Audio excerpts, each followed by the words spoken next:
Adam Sheep. You might notice that this video has improved. I have learned from my mistakes. And now I am going to tell you, but first I need to do an answer to this code. My video didn't really get much views or comments recently, so I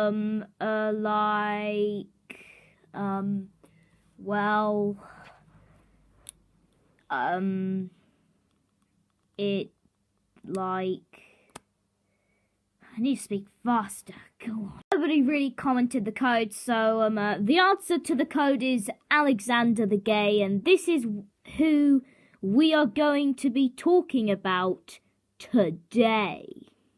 Let me first bring up the story. Because he was a very, very good guy, and I want to honor him. He was the son of Mr. Boss from Smiling Friends. In case you don't know what that is, it's a cartoon TV show for adults. I know a lot about it. If you want to know about it, all episodes are available on HBO Max. I'll have to warn you, it does contain gore, swearing, and some other adult stuff. Does not really contain nudes though, so you're safe. Although, I have to warn you though, it is a viewer discretion because we are not actually promoting this show. And also, what I'm telling you isn't actually Smiling Friends canon. It's just I'm a Smiling Friends fan, so I just wanna do that. So let's just do the story of Alexander the Gay, who was Mr. Boss's son. Now though, and in 2025, Alexander the Gay doesn't really exist anymore. But now, not now, before, Smiling Friends the company and the Smiling Friends city was the way that it was. There were no Pim and Charlie and other workers. It was just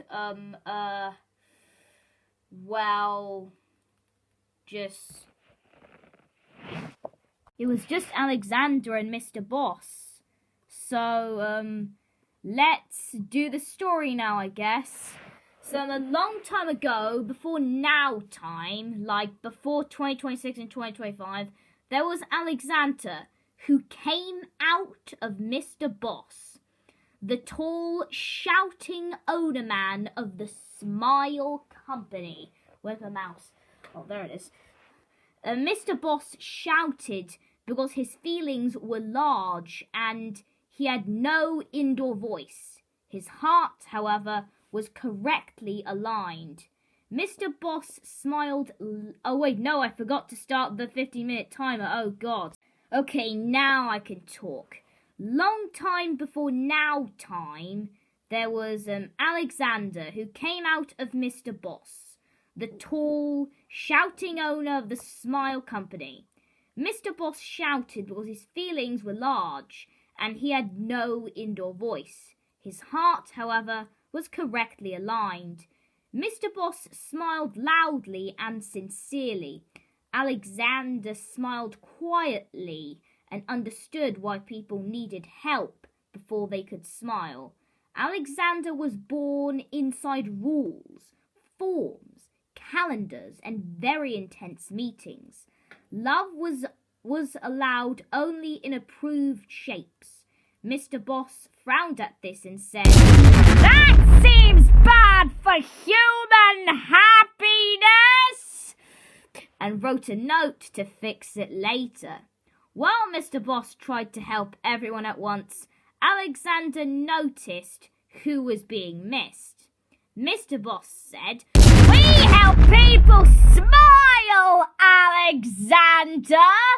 And Alexander said, "Yes, Dad, but some people are not allowed to exist safely yet." Mr. Boss stopped pacing. He listened. This was rare and important. Alexander walked through towns, offices, alleys, and buildings that legally should have been condemned. He spoke gently in loud rooms.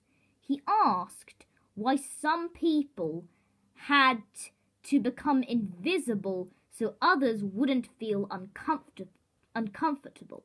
People blinked. Some cried. One man apologized and stayed solid. I'm talking very solid, solid as a rock. Alexander explained that being different was not a bug, not a crime, and not confusing once you stopped pretending it was. He told stories of lovers who survived quietly, heroes who were cut from the final edit, and artists whose truth was delayed by fear. When bad rules appeared, Alexander read them aloud very slowly. Mr. Boss stood next to him, nodding aggressively and saying, "Wow! That sounds terrible when you hear it!" Alexander kept names alive when systems tried to erase them. He helped Oh god, low battery, 10%. I'll just, continue. Anyway, Alexander kept names alive when systems tried to erase them. He helped families reconnect when silence had done damage. He never became a boss, even though his father would have been proud either way. Instead, small safe places appeared. Sometimes they were homes, sometimes clubs, sometimes just one room where nobody had to lie. The word gay, once used to start arguments, slowly became a word meaning honest, alive, and finally breathing. Alexander did not stay forever. When he left the world, people gathered with light, colour, and extremely enthusiastic decorations. They promised not to go quiet again. Mr. Boss cried openly and without shame. He continued running the Smile Company with slightly less yelling and significantly more listening. He made sure the doors stayed open. Alexander's legacy did not become a law or a slogan. It became a permission, a shared understanding that said, "You are not a mistake. You are not alone. You are allowed to be seen." Mr. Boss wiped his eyes, smiled very hard and said, "Yes! This is a good smile! We did it!" Alright. And then after that, Mr. Boss decided to deliver a speech. And that speech that I made, it's a good speech, but it is very like, very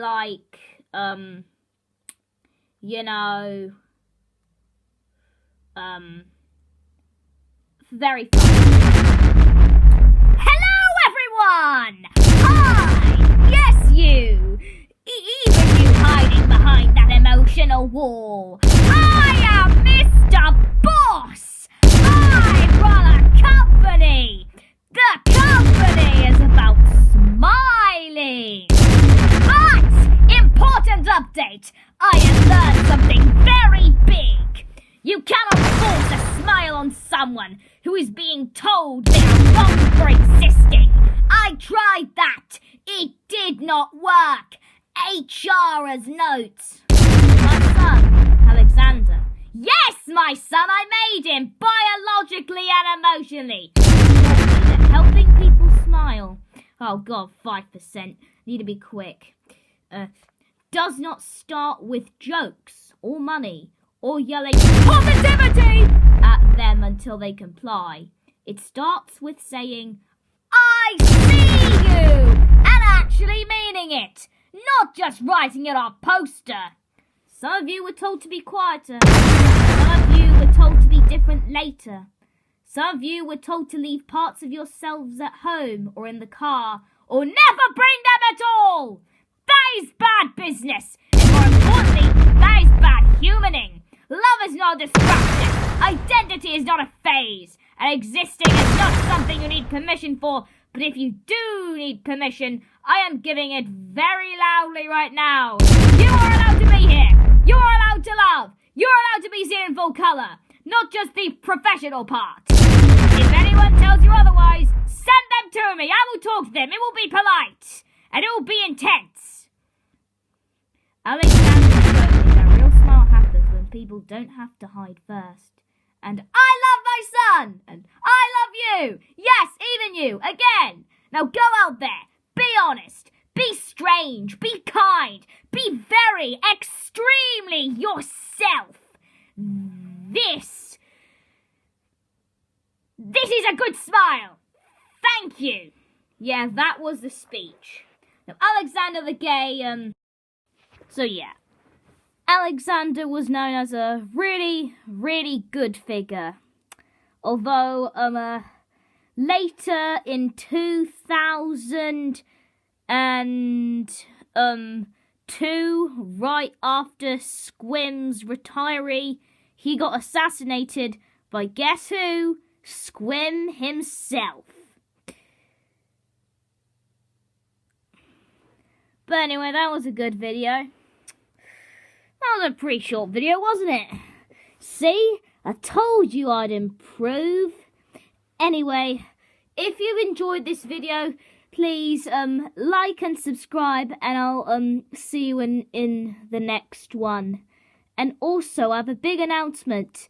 I am going to be making an animated Goat Simulator series. It will be animated. No AI will be used. Seriously, none. And, well, now, Goat Simulator is basically a game created by Coffee Stain, and I'll make an animated movie adaptation of it, although I'm going to have to warn you, what I'll be making is not an official product of Goat Simulator. It's, well, it's just my own animations. And also, it will basically just be a parody of some stuff, but that parody will have lore. Like, the parodies that I make, they'll be in the same universe, and they'll have actual lore. They will have, like, a story. They'll have an actual complex story. I have it all planned. So yeah, this will be animated. Anyway, thank you for your time, and I just want to say goodbye and thank you.